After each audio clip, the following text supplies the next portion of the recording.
cuff. We just want comments from our doctors. We want to pick their brains for the next hour and a half, so that we can get an idea from them as to what are the best practices right now. So first of all, I'll start with Dr. Himanshu Shah. Let me introduce him. Dr. Himanshu Shah is a very, very senior practitioner in our area. He is doing an incredible job in terms of doing a triage OPD at Saifi Hospital since nearly 2 months now. And anybody who is practicing in South Bombay knows who Dr. Himanshu is, because there is barely any charitable center where Dr. Himanshu is not part of the medical team. So I'll hand over to Dr. Himanshu, and I would wish him to just share a few comments of his, a few notes of his on how has the journey been so far, and what are you doing in the triage OPD right now when you first see a patient. Okay. Thank you, Dr. Manan, for inviting for this meeting. And to be very honest, it's honor and my own interest to work in the charitable clinic, and that gives me good exposure to the number of patients. Yes. So when we started a triage OPD 2 months back, it was a completely new thing even for me. So exactly what to do in the triage. So primary, the thing was like we have to segregate the COVID and the non-COVID, suspected COVID and the non-COVID patients, and then let them enter into the hospital. So, hello, can you hear me? Hello, Dr. Manan? Yes, Dr. Himanshu, we can hear you. Yes, sir, you are completely audible, so please go ahead. Yeah. Okay. So when we started with, like, we used to check the temperature for every person, every patient who is entering into the hospital. That was the first thing. Any patients with the temperature above 98.6, of course, they are on paper recorded as a febrile person.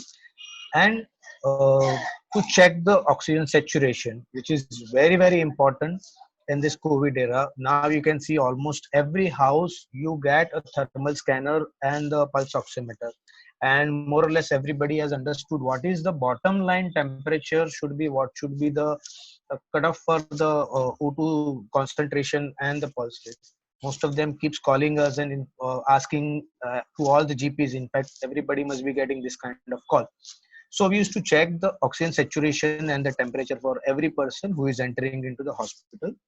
So initially what we used to see is the symptomatology. We used to ask the patient whether they have suffered from any fever, cough, cold, breathlessness, or conjunctivitis, which has been seen in few of the cases, loss of smell, taste, which is supposed to be the milder form of the COVID symptoms, and a few scattered patients do have come with a history of 1 or 2 episodes of loose stools and abdominal pain.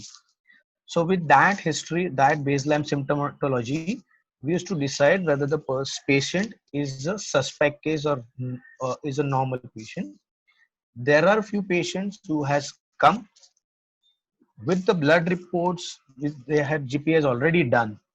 So again, in that cases, in the initial stage, what we have observed into the triage OPD, that many a times initially the blood report shows the Vidal positive in many of the patients.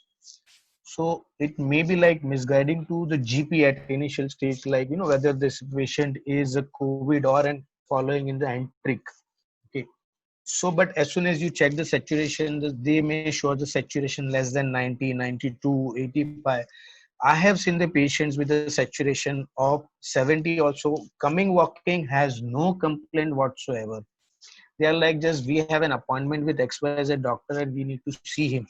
But when we ask that we have any problem, have you suffered from a fever, this, that, they have no complaint. So they are basically a silent COVID patients, which we don't know exactly. So of course we used to send them for to the fever clinic, which is another part of the hospital, wherein they evaluate further with the need of an X-ray and CT scan. Of course, that portion will be taken care by Dr. Mayur, as you have rightly suggested. And from that basis, we have to segregate the patient. So primarily, the history is very important with the symptomatology, checking the temperature, checking the saturation. With that basis, we should first evaluate on that ground. Secondly, what the cases we have seen that initially when the patient used to come, on nearly third fourth day after the onset of the disease, they used to come with a drop in the saturation. Few patients were, of course, coming with the breathlessness, especially the elderly used to come with the breathlessness. Young people used to come walking without any complaints. So initial stage, like I can say first 1 month or around 5 weeks at least, we had a patients on the fourth day, third day, fifth day of the onset of the disease used to show the drop in the saturation. Now, when we are seeing after the 6 weeks of the triage or the 6 week, patients are showing a drop in the saturation any day on 7th, 8th, 9th day of the onset of the disease. So probably this is the load of the virus, or they are already taking some medicine, some prophylactic going on. But I don't know. So if today we are seeing the patient, the history is nearly 7, 8 days old of the onset of the disease, and then they are becoming little critical. So if we are treating the patient as a home quarantine, to all my colleague friends, I would say that don't give up when the patient is around 5 weeks showing no symptoms, and we may think that okay, this patient is doing good. Maybe next 2 3 days he will become more asymptomatic, and once he finishes his 14 days of home isolation, he can be like free. No, it's not that. I have seen yesterday only there was one case which I would just like to share. Patient was doing absolutely all right till yesterday, till day before yesterday.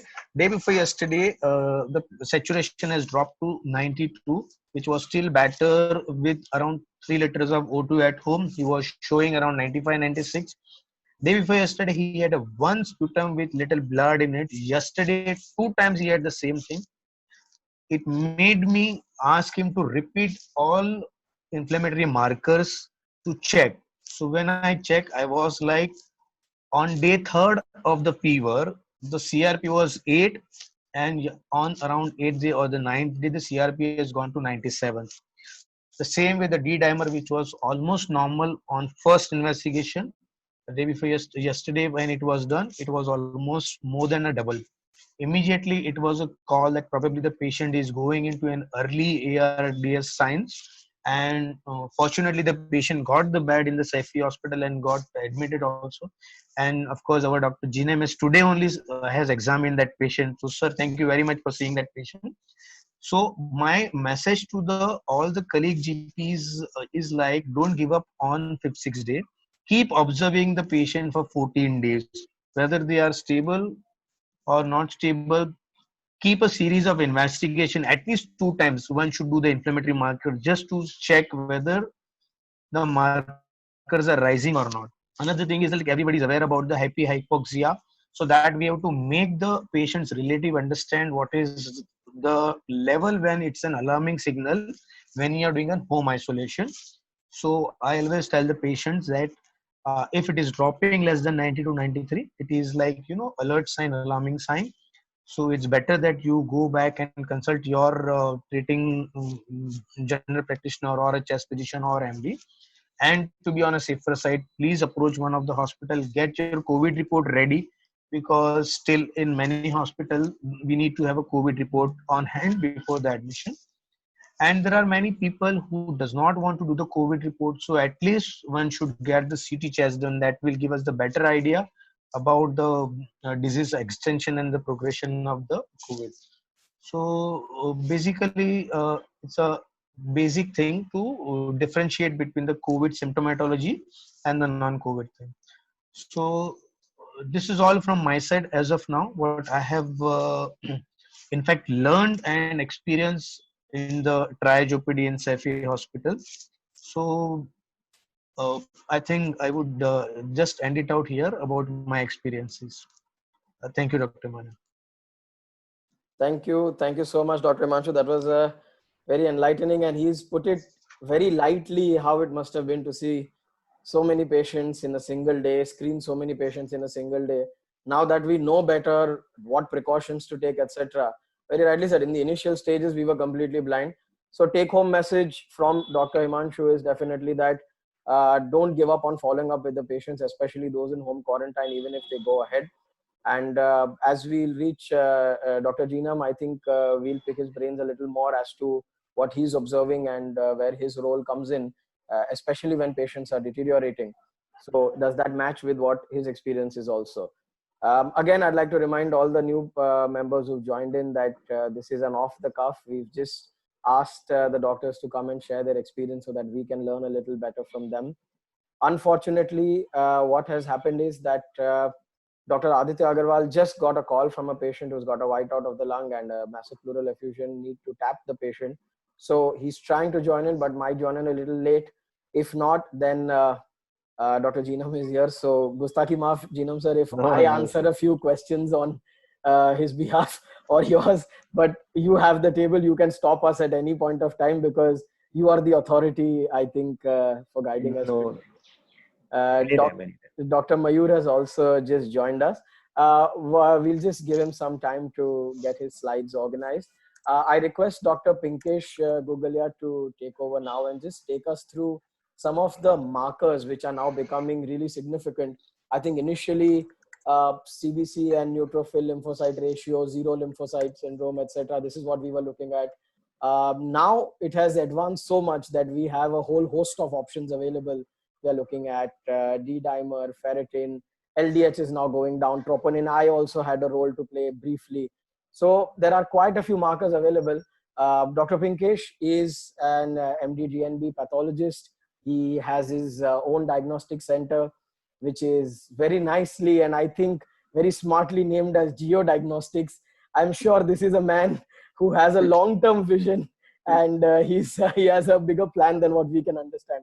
So Dr. Pinkesh, it is my pride and honor because Dr. Pinkesh is my classmate. So it is always a wonderful feeling to have a classmate with me on the same. Same here, boss. So Thank Pinkesh, you, Dr. if you could just tell us about these new markers, and we all know about interleukin 6, ferritin, etc. Just take us through them quickly, and a couple of new ones also. Taki aaj hum, we go from this meeting with at least 1 or 2 markers new. So Pinkesh, handing over to you. Thank you, Dr. Manan. Thank you. It was nice of you. So, right, initially we start with a little brief about what's a corona actually. First of all, what's a coronavirus? So, it's nothing but it's a single-stranded positive sense enveloped helical RNA virus. It belongs to the beta type of coronavirus. The name is corona. It's because of it has a solar rays light on the under the electron microscopy. That's the reason it's named as a corona. And the mode of the transmission, everyone knows, is by the respiratory droplets or maybe through the fecal route. So the incubation period is around 4 to 14 days, and the reproductive ratio is 2 to 3. So, like reproductive ratio means one patient might may infect around 3 to 4 people or 2 to 3 people. So now we move on to the laboratory investigations. So first of all, like lab investigations are actually not a proper biomarker or not a true biomarkers. They can be considered as a surrogate markers. So initially, always we start with first of all the CBC. So like in CBC, we normally go for the total WBC count. So in the CBC, it may be a normal, the total count may be normal, but maybe increase when like the patient is going for the ARDS. So then the next will be the neutrophils. The neutrophils are normally towards the highest sides, so more than around 70% or something. And they're more than 80-85 in cases of the patients who have been admitted to ICU or with ARDS. And the absolute neutrophil count may be more than 7.85 in the severe cases. And if the patient is very bad, then it can be more than 9.27 or something. This has been a figure which I have taken from the net or something. Okay. And we go more to lymphocytes. Right, 80% of the cases have been found there's a lymphocytopenia. And this is actually the basic investigation always you get something. But we always can get something from CBC also. Just like a lymphocytopenia along with the eosinopenia have been found in 60 to 70% of cases of COVID. And right now, the studies are going about the absolute lymphocyte count. If the absolute lymphocyte count is below 800, then it is considered as a bad prognosis. Now, then one more thing about the eosinophils. Eosinophils, decreased eosinophil count with increased CRP has a specificity of 78%. About the monocytes, monocytes are actually, they may be certain changes only in the peripherals. You can see like there is an increase in the size of the monocytes, nothing more as such, and the count may be increased up to like a 10 or 12. The normal is like 2 to 10, but may go up to 12 or 14 or something. But it's only the size increase in the monocytes, nothing else. About the platelets, the like out of two out of three cases, actually there may be a thrombocytopenia or maybe a normal as such. But as such, there's no documentation regarding right now platelet. And we next move on to the liver enzymes or the biomarkers. I can consider as a surrogate biomarker. I can't say as a proper biomarkers. But so albumin like is decreased in most of the cases. It is a normally like in the range of like below 3.5 or something between 2.5 to 3.5, and first of all in the initial stage it might be a normal, but as the disease progresses it comes down. And about like in the liver, the total bili and SGPT, that is known as ALT or SGPT, that increases at the on the 8th to 9th day when it starts like there is a severe inflammatory response. So because it is affecting almost all the organs are involved. So during this stage, not only the liver markers are increased, but other markers are also increased, such as troponins and everything, because the heart muscles and everything gets affected. Right now, the new markers have been also extensively correlated with the HRCT scan is the serum amyloid A. The normal levels are usually of the serum amyloid is a 0 to 10 milligram per liter.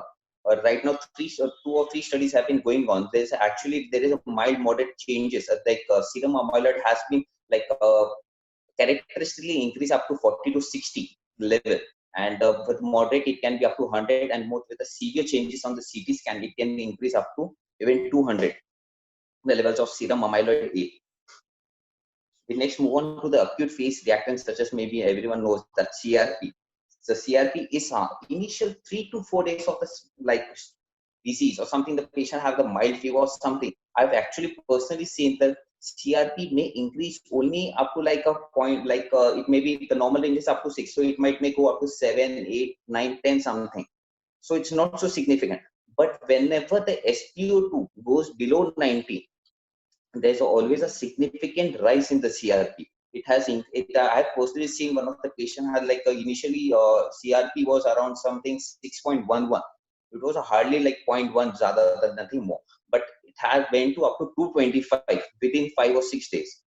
But at that time, I found out her SpO2 was below 90, and actually this has been also documented in the literature. Whenever the SpO2 go below 90, there is a certain uprise of the CRP. And about the LDH, it's a new one, everyone, because LDH is not so specific marker, because it might be increase in any liver disorders or any heart muscle or something, or any skeletal muscle injury or something. The LDH is also found to be increased, because as such it's a inflammatory response to inflammation is affecting each and every organ part of the body. So the LDH is also increasing. Another marker is a PCT. I can't consider as a PCT because PCT normally this is able to differentiate between the bacteria and the viral. The procalcitonin never increases in viral infection, because interferon gamma, which is released from the macrophages, always leads to the decreased level of the PCT. But in the bacteria, in the bacteria it rises PCT. So it helps in the differentiate between it's a viral or the bacterial infection. Suppose if the patient is a COVID having the superimposed bacterial infection, then definitely the PCT will also rise, but not in the viral infection. So other markers like ferritin, pro-BNP, angiotensin 2 level are also increased in the severe cases, but not in the initial stages. So now we move on to the coagulation parameters such as D-dimers. So now everyone knows that D-dimers levels ranges up to 0.5 microgram per ml. So 0.5 microgram per ml. So whenever it has been documented, if it's rising more than 1 or more than 2, then it is considered as a bad prognosis. So rather than, I think my personal it will be before going, because the D-dimer is an expensive test that costs around 1200 rupees or something. So it's always a better to go for the simplest test such as PTNR, because the PTNR will be also definitely affected rather than going for the D-dimer initially. Another markers can be like FDPs and APTT. Like these are also going to increase. Fibrinogen level definitely going to decrease because it's like all the coagulation factors have been consumed. Now, another markers follow the pro-inflammatory like pro-inflammatory markers like interleukins. So interleukin 1, 2, tumor necrosis factor alpha has been increased, but it's found in the only in the later stages of the disease, not in the initial stages. So interleukin level 6 normal ranges is from 0 to 16.4 picogram per ml.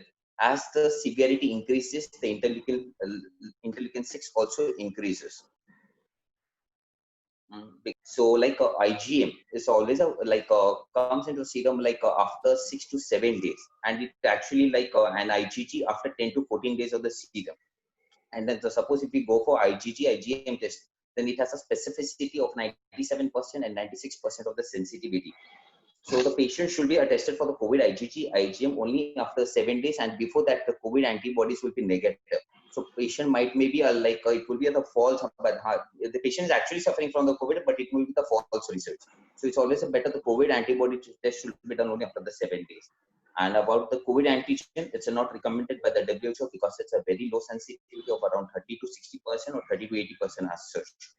So only right now the recommended, the gold standard is RT-PCR. There's a reverse transcription polymerase chain reaction with an nasopharyngeal swab, and it should be done within 7 to 14 days. And this also documented after you are doing like after 20 or 25 days, even the RT-PCR can come as a negative. So it always it might also give the false negative results. And right now, being a pathologist, I've also mentioned something about the histopath. There is always a changes in the histopath, similar to therefore ARDS, which is characterized by the diffuse alveolar damage. So there is an increased alveolar thickness. So there is always a decreased perfusion and everything. All the related like a severe inflammation. The walls are very thickened and everything. So I have specifically some combination markers that we actually have developed, like I have seen through my practice right now for in last 4 months, for COVID, it will be the lymphopenia along with the eosinopenia has a high specificity. Eosinopenia along with increased CRP has a specificity of 78%. Most of the patients in the initial stage of 3 to 4 days might come with a false positive Vidal test for paratype. Actually, it's a paratype, S paratype, AH and BH. And the combination another markers would be serum amyloid as A protein with HRCT, and for the last one is the NLR ratio. So everyone knows about the NLR ratio. If it is more than 3.13 and it is less than 3.13. If it is more than 3.13 and the age is more than 50, so it requires an ICU with a ventilator support or something. It is more than 3.13 but less than 50, so it requires isolation or something with a respiratory monitoring. And if it is less than 3.13 and the age is less than 50, so only the home isolation. And if it is less than 3.13 along with the less than 50 years of age, only the home isolation, nothing as such more. So this is from my side, nothing more. Okay, thank you everyone. Thank you so much. So, see, finally, everybody has everybody is creating their own protocols right now. So Yes. I think I'm very happy that today Dr. Pinkesh has shared with us something for the first time, where from a pathologist perspective, there is a new protocol and a new scoring system where then you decide whom to quarantine and not.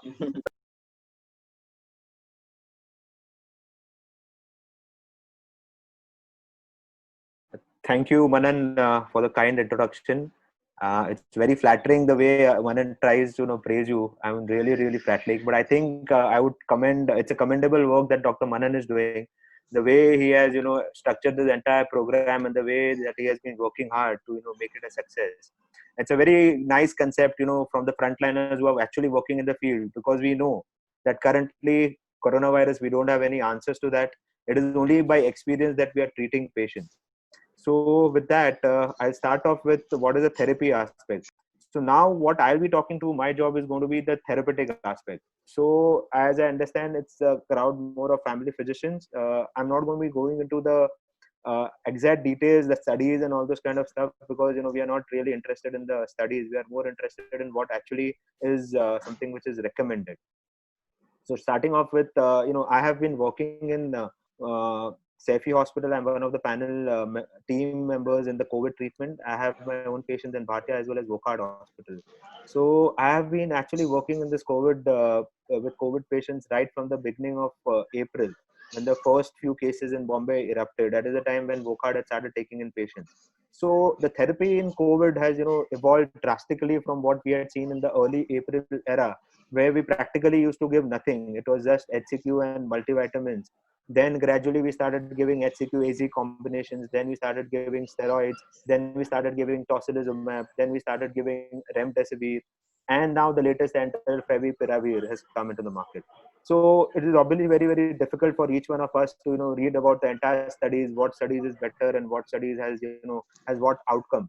But to be honest, what I have been following in all the studies, there is definitely no conclusive evidence as of now for us that A therapy works better than B therapy. All are under experimental stages, and because the pandemic has hit us so hard, we are not in a situation to do any kind of comparative or randomized control trial at now. What we are doing is whatever studies we have or whatever anecdotal reports that we have been treating on that basis.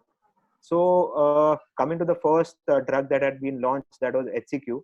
There was a lot of confusion, a lot of things that whether it has to be taken for prophylaxis, whether for treatment. The dosage was a confusion, but after extensively using it for 2.5 months, the only thing that I've understood, neither it works as a prophylaxis, neither it works as a therapeutic option. We have the solidarity trial which conclusively proves, and there are a lot many other negative trials which even says that it is more harmful than even beneficial effect. So as far as I understand, according to me, HCQ is something which is not supposed to be used.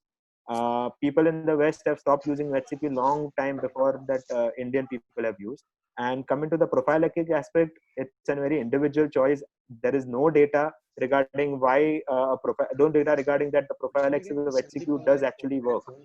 I think that definitely there's no data. If someone wants to take it, I wouldn't say a no, but it's an individual decision that person has to take. Coming to the second drug, combination of HCQ and AZ. Again, that was based on a single trial which was released by the France people. Giving it was a 36 patient trial, which is very very few numbers, and even the data that had came up was very, very confusing. But still, because at that time we had absolutely no option, we started giving HCQ as well as azithromycin in combination.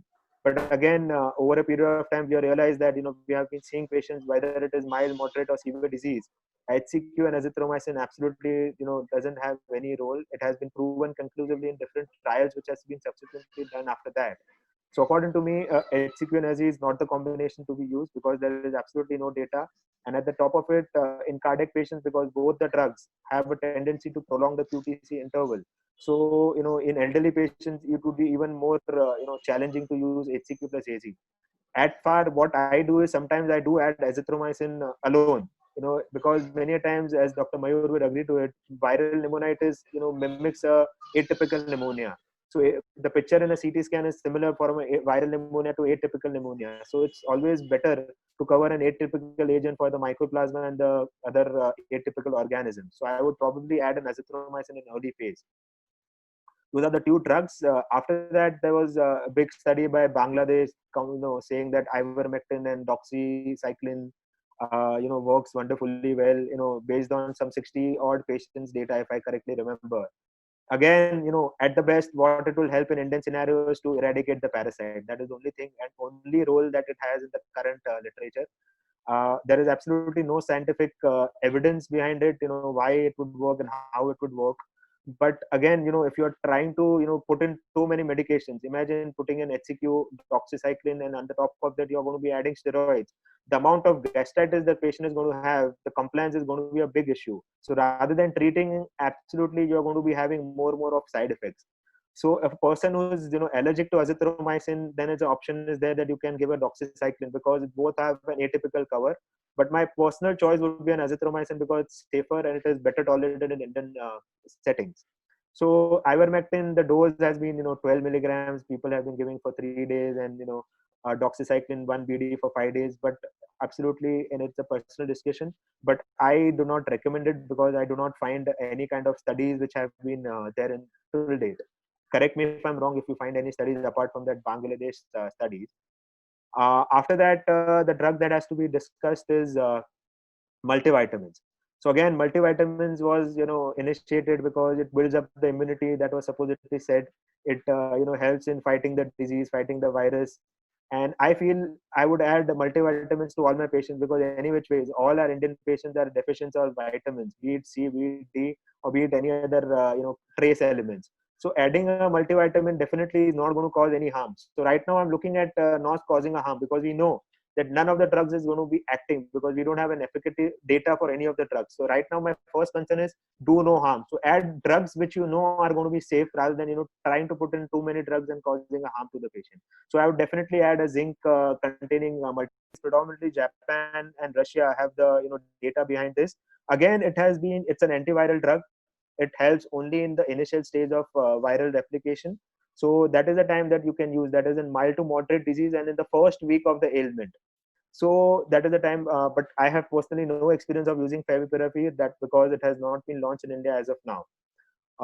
So once and I'll be able to use it, I'll have more experience about it. Now coming to the drugs which are tocilizumab and remdesivir, which are the very posh drugs, and something that everyone is looking forward to. First and foremost, before describing that drug, I would like to take you to the pathophysiology of the disease per se. So the first week of onset, first initially, obviously there is an incubation period of 2 to 14 days, that is the range, but generally it is 5 to 7 days that we see. After 5 to 7 days, once the virus enters into the body, it enters into the system and starts replicating. So that phase is known as the stage of viral replication. So that is the time that the antivirals are going to work the best, because they prevent the viral replication that happens. The second phase is known as the phase of early pulmonary symptoms. That is the time that the body starts hosting a response to the virus. That is the time that the antibodies are formed, the inflammatory markers, the IL-6 and all the other cytokines are formed. And that is the time that the markers actually go inside the lungs and try to damage the lungs. And that is the time that we see those changes on the CT, that is the GGOs and the consolidations and all those kind of patterns. This is the stage of early pulmonary phase, when the marker levels are not really high.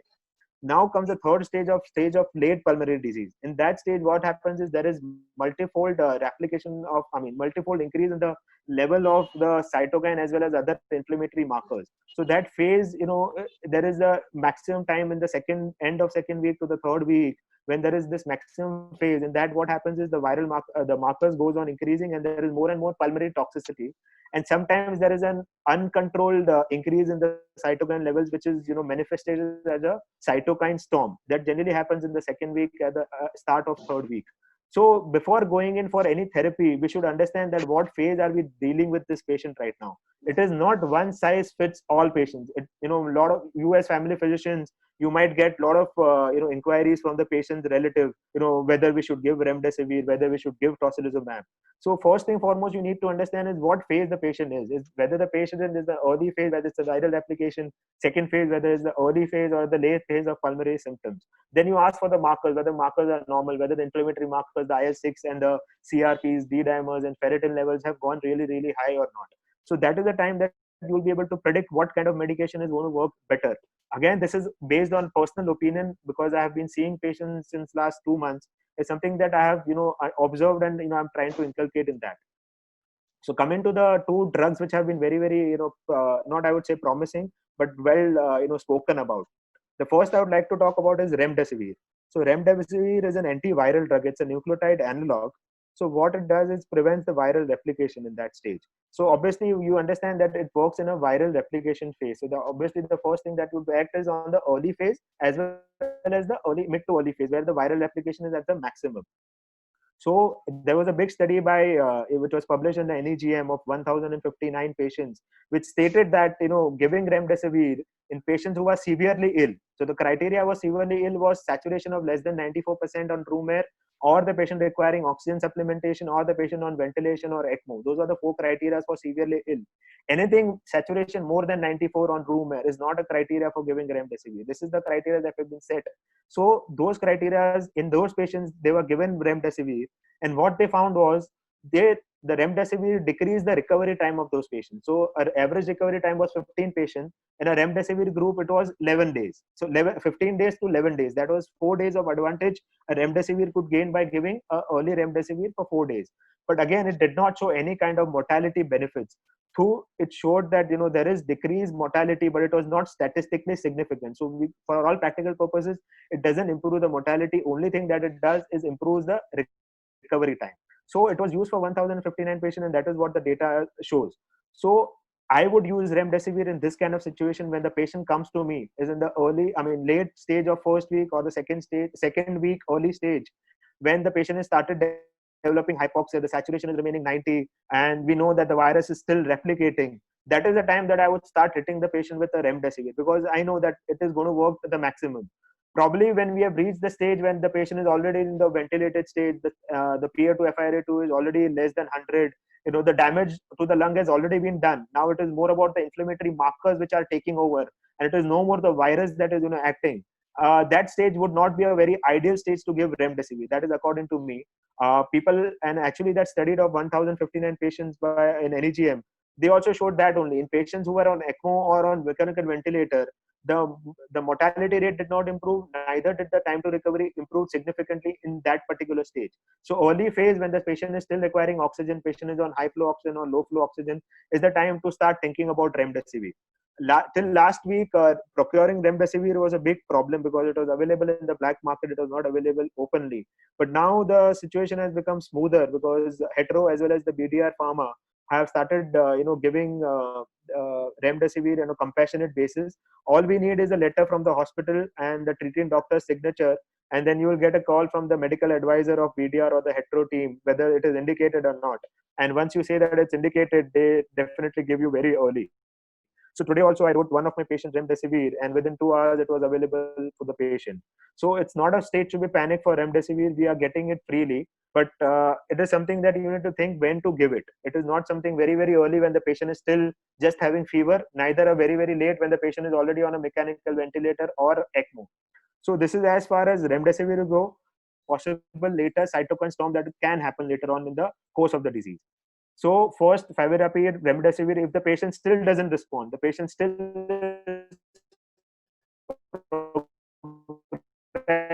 and then you find out the lesions have increased, the markers have increased, combination of drugs. Tocilizumab is a IL-6 receptor inhibitor. It prevents the IL-6 cytokines, the interleukins, from attaching towards the cells. The dose is 8 milligrams per kg. So generally for an adult patient with a healthy weight, we give 400 milligrams.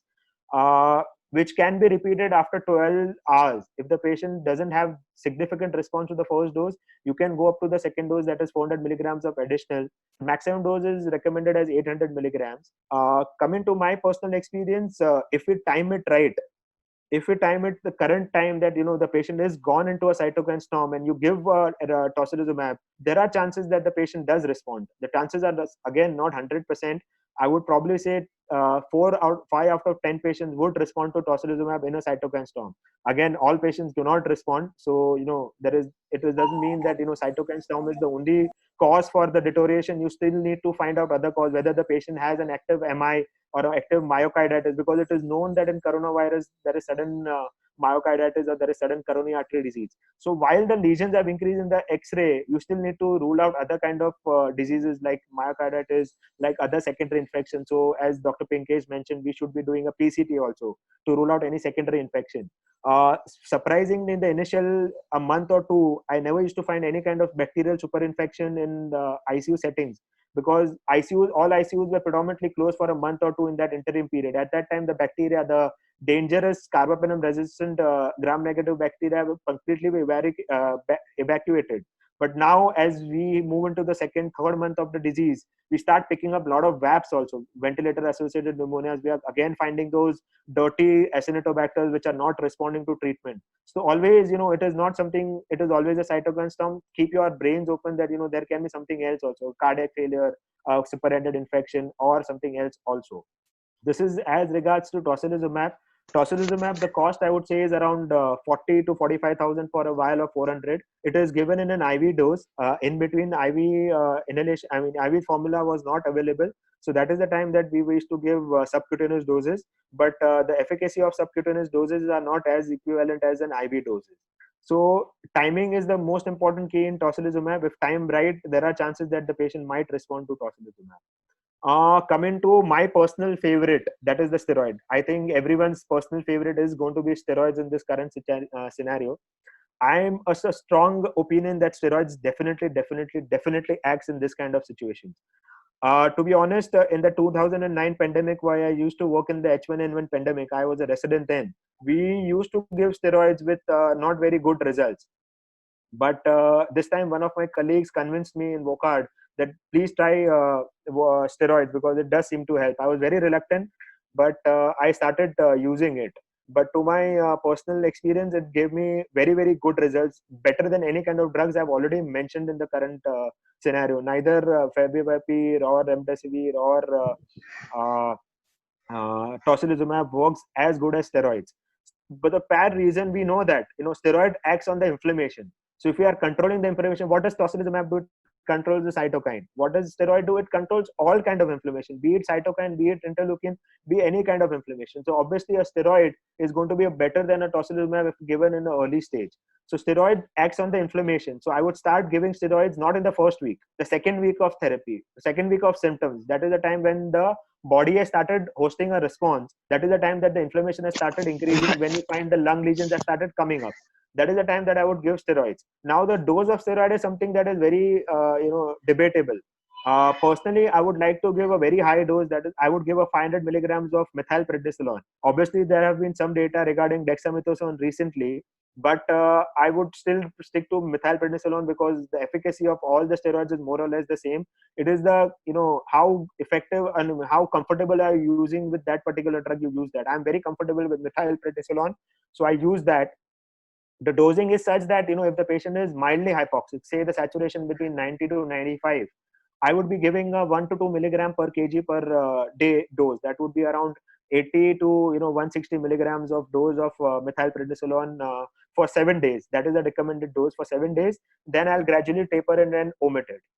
But if the patient comes to me with a saturation of 70 or 80, whether it is hypoxia or whether that patient is actually tachypneic, I will directly start with a very high dose of methylprednisolone. That would be 500 milligrams day 1, 2, and 3. Then I'll come back to the usual dose of 1 to 2 milligrams per kg per day. The reason being that steroids does help in the inflammatory stage also. So, and the steroid also helps to prevent the fibrosis that is going to happen later on, the organizing pneumonia that happens in the third week of the disease, as well as the fibrosis that happens in the third or the fourth stage of the disease. The steroids helps to prevent that also. So both ways the steroid is going to work in the mid phase as well as the late phase. So definitely steroid is a big plus in the current scenario. I have seen patients who have come with 15 liters of oxygen. 2 days of high dose steroids, the patient has gone directly after 2 days in the room also without oxygen. That is how sudden the response of steroids can be. Again, it is not something that one size fits all. I wouldn't say that steroids every person respond, but if tocilizumab 4 or 5 patient responds in a cytokine storm, if I give steroids in the early phase, I mean I'm talking about the mid phase when the inflammation starts, at least 7 to 8 people out of the 10 would respond to initial steroid therapy. So that is something that I definitely give to my patients. Diabetes doesn't matter. I'll control with insulin. Any other contraindication for steroid doesn't matter. I'll try to control the complication, but I'll still going to give steroids unless the patient is really deteriorated where he's not able to go take steroids. That's a different thing. But yes, otherwise I will definitely give steroids. So that is as far as steroids goes. Apart from that, I don't think Clexane, yes, therapy wise, that is low molecular weight heparin or any kind of no oral anticoagulation, definitely I would give, because there have been a lot of I've also seen a lot of patients who have developed pulmonary embolism or kind of pulmonary thrombosis because of the hypercoagulative state. So to prevent that, I would definitely start the patient on at least a prophylactic dose. If the D dimers are high, if the patient is very hypoxic, I would definitely be adding directly a therapeutic dose, irrespective of whether the D dimers are high or not. So this is as far as the heparin goes, or the low molecular weight heparin. I would also start a low dose antiplatelet, low or medium dose, depending on whether the patient has a cardiac complication or not. So aspirin is something that I would add, because I have seen patients of coronavirus who, in the disease process, have developed an MI, have developed an acute coronary event. So that is something that I would definitely add in patients who are hypoxic. I wouldn't add the patient in a mild or a moderate disease, but patients who are severely ill, at the time that I would probably add aspirin also to the treatment combination. So that is as far as the antiplatelets and the anticoagulation go. I think you've covered almost the entire spectrum from the beginning to now, both chronologically and in terms of escalation from oral to injectable. And just to inform all the doctors, I think most of them personally know you, but those who don't. So when sir is saying that, this is his experience, it's actually his experience at Cefi, at Bhatia, at Wockhardt, at Kejusama, at maybe 100 places where he's seen. If there is a COVID patient to be seen, then Dr. Jinam Shah is there. And I completely appreciate what you said. I think the discussions about ulinastatin and all these new buggers we'll leave for maybe at a later date once something more is known about it. I think we've overshot your time a little, but if you don't mind, then I would like to have Dr. Mayur come in and just share his slides with us. So we'll get the ideal day to get a CT scan done, number one. And number two, what are the basic changes which we can pick up on the CT scan too?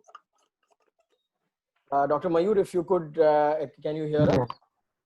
So good evening, everyone. Today I'm going to speak about COVID-19. As we all know, that the sensitivity of CT is relatively high, up to 98% as compared to RT-PCR. Consolidation is a denser patch of opacification which causes obscuration of the underlying vascular markings. It is a sign of disease progression. As the previous slide, we do not see any underlying vascular marking in these patches. And these are consolidative pneumonic patches seen in the right middle lobe and right lower lobe. Reticulations or reticular pattern is defined as thickening of the pulmonary interstitial structure, interlobular and intralobular septae. Greasy paving in the English literature means irregularly marginated flattened stones giving this kind of appearance. This similar kind of appearance we are seeing in this patient on a CT scan image. So when ground glass opacities are combined with underlying interlobular and intralobular septal thickening, we get this crazy paving appearance. The second image shows central focal area of ground glass with surrounding dense patch of consolidation. This is known as the reverse halo sign or the sign, and it is typically seen later in the course of disease.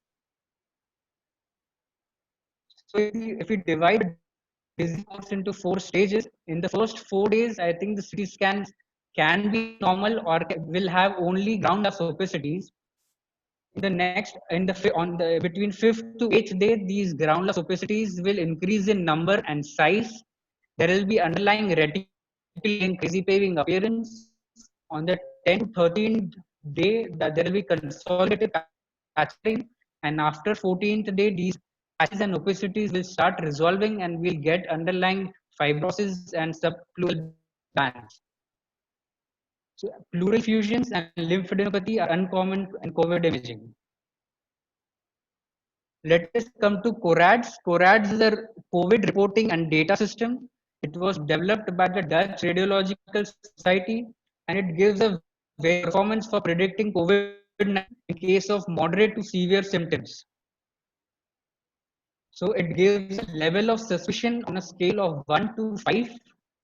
2 additional categories have been included, CORADS and CORADS 6, which we'll see in detail at a later stage. And this is not diagnostic. It requires correlation with the laboratory tests and clinical data. So CORADS 0 is scans of inadequacy due to severe breathing artifacts. CORADS 1, the very low level of suspicion for pulmonary involvement in COVID-19. The scan can be either totally normal or may have CT findings on infectious etiology, for example, emphysema, tumors, or fibrosis. The first image shows a speculated mass lesion. The second image shows diffuse fibrosis, tractional bronchiectatic changes, and honeycombing. These findings are non-infectious in etiology, therefore fall under CORADS 1. CORADS 2 stands for low level of suspicion involvement by COVID-19. Typically, we see features of infectious etiology that are not visible with COVID-19. For example, centrilobular nodules in inward distribution pattern, lobar consolidations, and lung cavitations. The first image shows multiple centrilobular nodules in inward distribution pattern. In the same image, in the same patient, we have thick-walled cavitating lesion in the left upper lobe. These images were a patient of pulmonary, and these are not compatible with COVID-19 imaging, COVID-19 findings, and therefore included in CORADS 2. CORADS 3 is equivocal or indeterminate for COVID-19. These include findings that are perihilar ground glassing, diffuse, extensive, homogeneous ground glassing with or without smooth interlobular septal thickening or pleural effusions. Absence of other typical findings for COVID-19. Small and subtle ground opacities that are not close to the visceral pleura are also included in CORADS 3. The first image shows perihydrasing and moderate bilateral pleural effusions with diffuse, smooth interlobular septal thickening. This was a case of pulmonary edema, and this perihilar ground glassing is included in CORADS 3 category.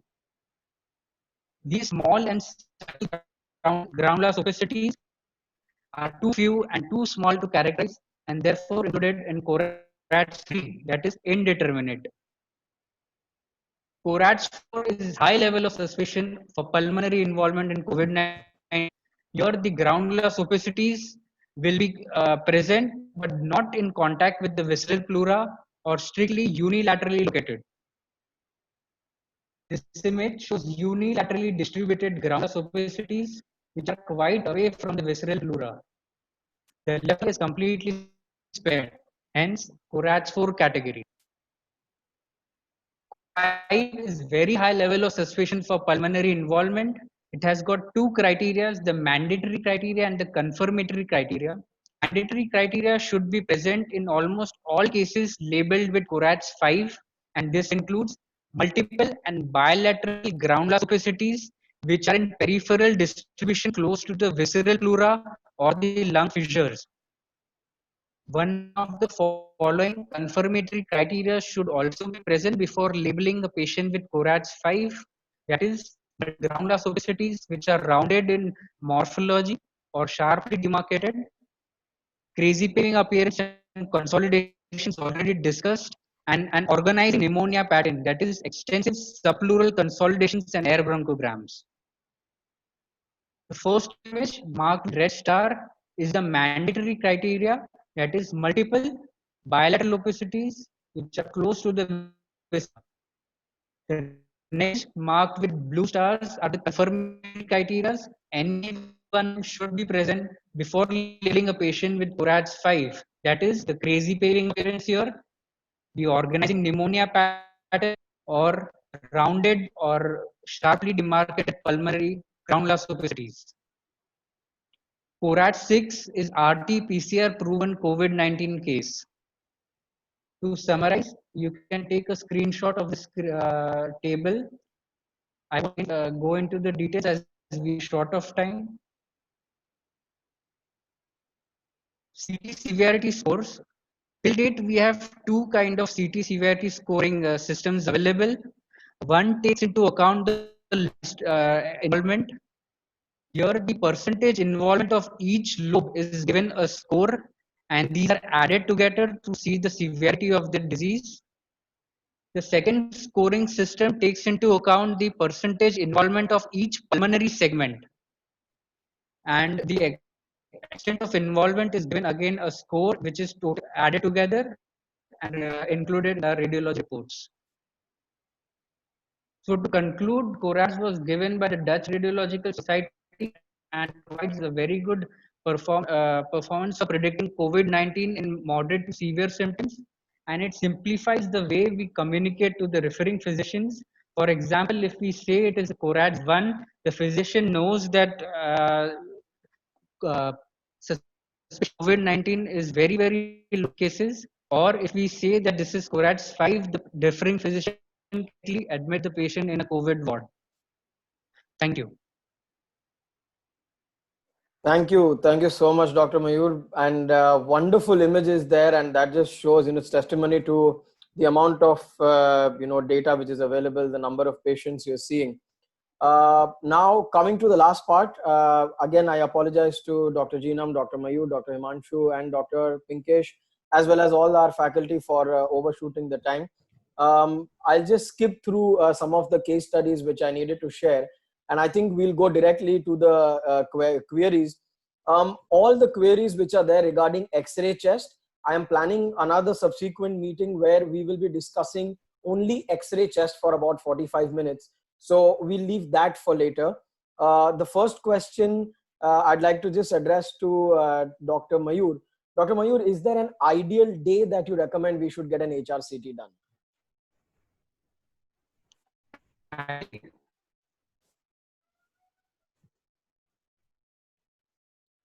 Hello. Yes, is there an ideal day where you recommend an HRCT to be done? So I recommend it after 1 or 2 days of symptoms. Okay. Okay.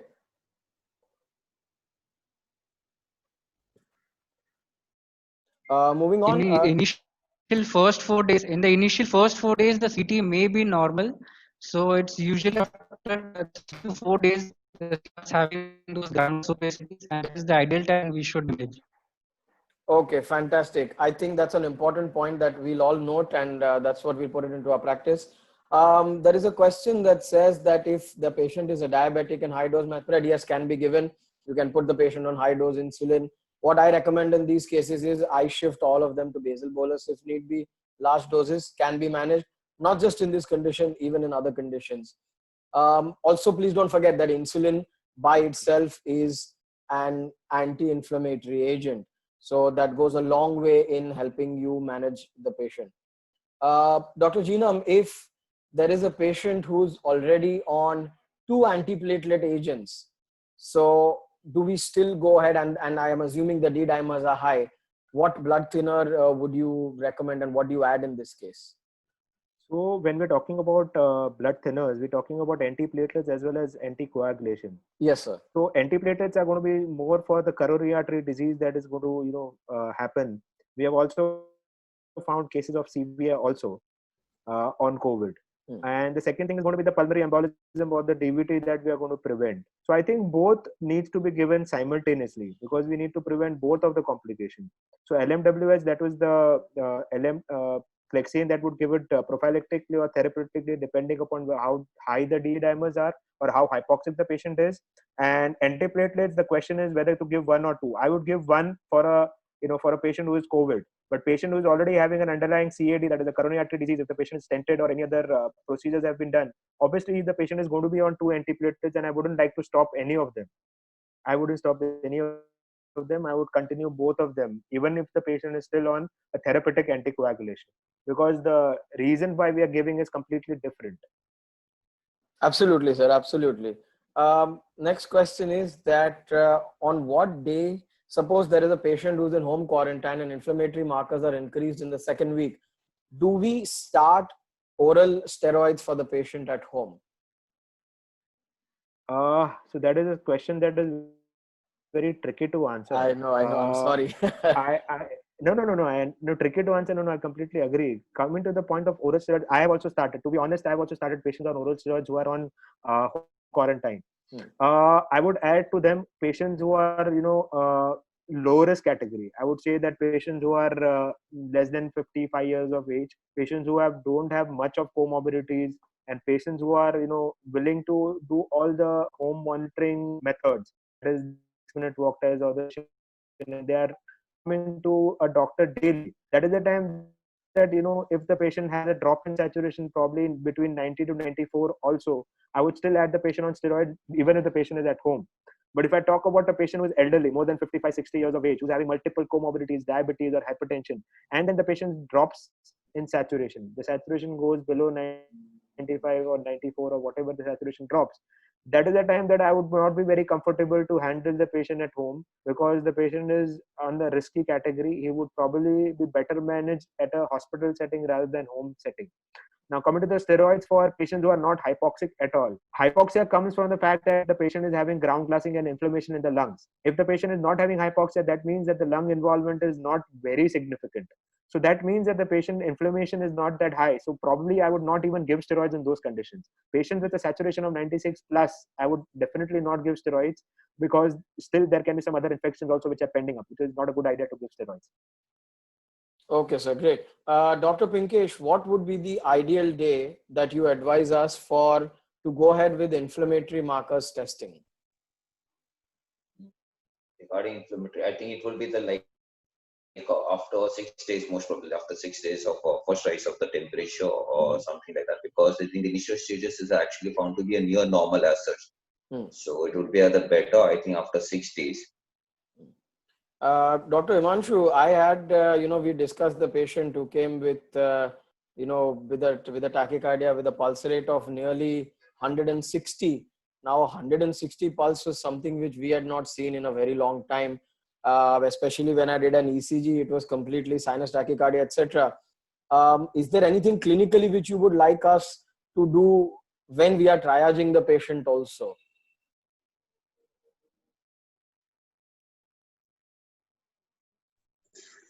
He's on mute.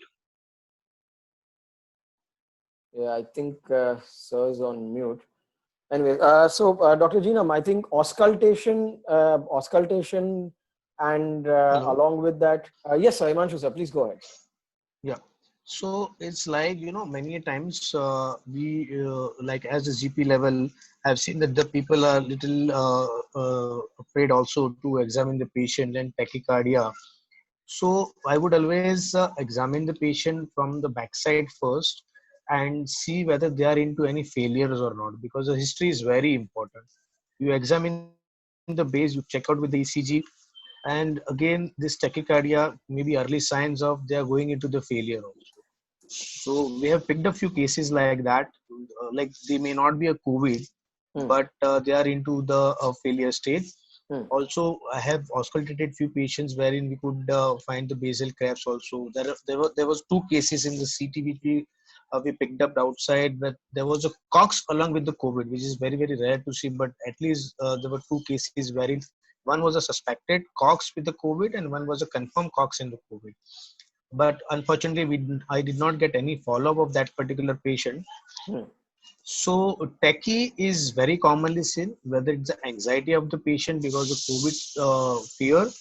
Secondly, as I said, it's a failure state what we are seeing. These were the two, three things which I could pick up during that triaging. Of course, once the patients get admitted, I do not get much of the feedback from the upstairs. What is happening with the patient later on. We have upstairs with us today. So upstairs, sir, we want to ask you that when we are Dr. Jinam, Dr. Jinam has to answer that. Yeah, Dr. Jinam. So upstairs. So there's one more thing. I think we'll take the last question and we'll close the session. So that what I advise personally, what I know that Dr. Himanshu also advises for a lot of our patients who are under home quarantine. Do you think the 6-minute walk test and the saturation dropping at the end of it is one of the tools which we can use? And is there any implication that nasal douching, a lot of patients are doing nasal douching and Jalneeti and saline drops. Somebody even is trying to propagate steroid drops on the second phase of the illness. So in this two-part question for the home quarantine patients, do you think that these two are significant, sir? You're asking me? Yes, sir. Dr. Jinam, sir, please go. Okay. Yeah.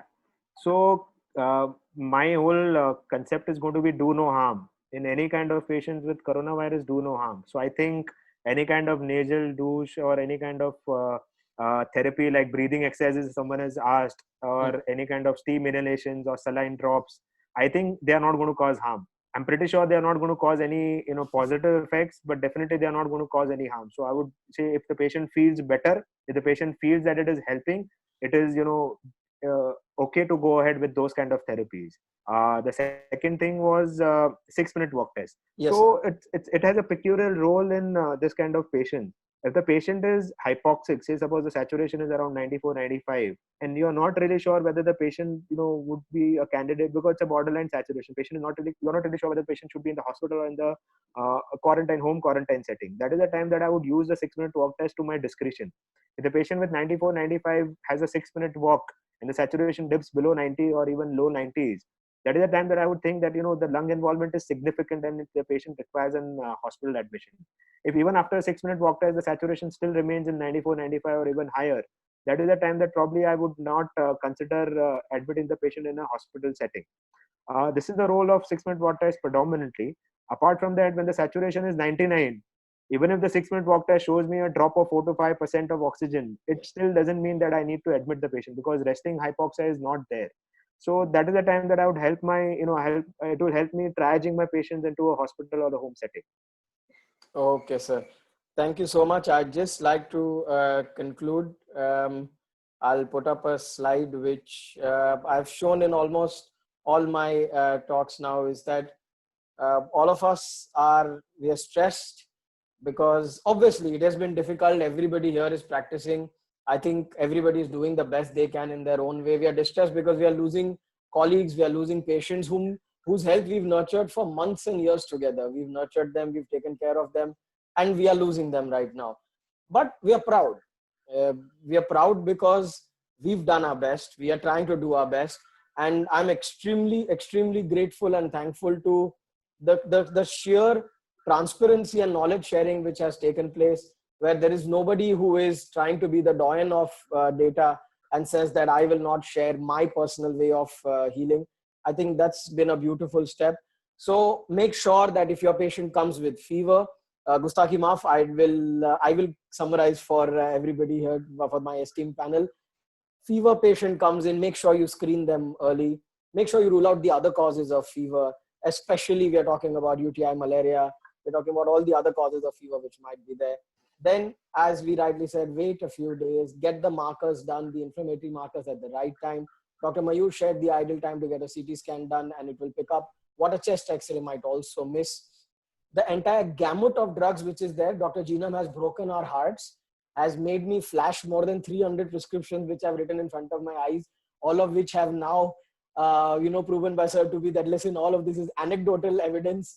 There is no actual clinical trial to support what we are doing. And then finally, we hand it over in the able hands of our seniors if the patient deteriorates. So watch out for your patients going into inflammatory markers. Watch out for them going into ARDS. Try and catch them early so we can manage them early.